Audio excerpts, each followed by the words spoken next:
certains professeurs se foutent de notre gueule. C'est-à-dire, ils voient notre gueule passer comme ça, ils se mettent à rire. Je dis que le premier jour de la rentrée, on va vous proposer certaines matières parmi lesquelles il faut faire un choix. Donc, vous tombez par exemple sur économie de l'incertain. Économie de l'incertain. Vous vous dites que bon, ça c'est de l'économie avec un peu de littérature. Et donc, vous pouvez réussir cette matière, vous pouvez valider cette matière. Et vu que c'est économie de l'incertain, vous pouvez donner des réponses incertaines. Et vous allez valider. Mais le premier jour de cours, quand vous rentrez dans la salle, vous trouvez le professeur au tableau en train d'écrire des limites, des racines carrées, des intégrales, en train de dessiner des courbes à cause de pourquoi.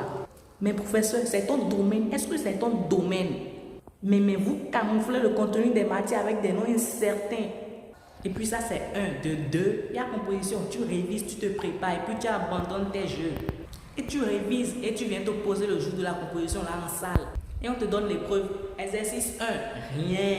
Exercice 2, rien. Exercice 3, rien. Après tu te poses la question de savoir si, mais c'est ma classe ici. Est-ce que je ne me suis pas trompé de filière par hasard? C'est vraiment au cours là que j'assistais depuis le début de l'année. Tu as 0 ou à bas. Et puis il y a certains professeurs qui te font comprendre que si vous ne réussissez pas les examens, je vais corser les rattrapages. Les rattrapages seront durs. Mais attendez, que quoi? Mais si on élève se retrouve au rattrapage, c'est parce que durant toute l'année, il n'a rien compris, rien foutu de votre cours. Il prend 0 en composition lorsque vous pensez que c'est un devoir facile. Maintenant, il vient en rattrapage et vous lui donnez quelque chose de dur. Il va faire comment? Aïe. Si ce n'est pas un béninois avec une religion mythique, il va faire comment? Comment? Et puis quand vous nous donnez de ça notes et on rentre à la maison, papa et maman, ils nous disent ceux qui ont la moyenne là, ils ont 2 têtes.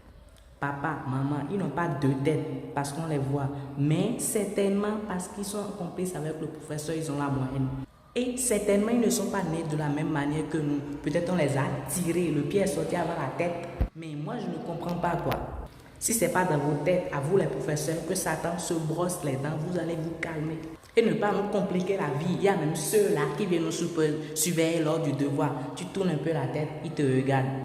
Vous n'avez pas de vie, mais laissez-nous vivre. C'est vous qui composez. C'est votre avenir qui est en jeu.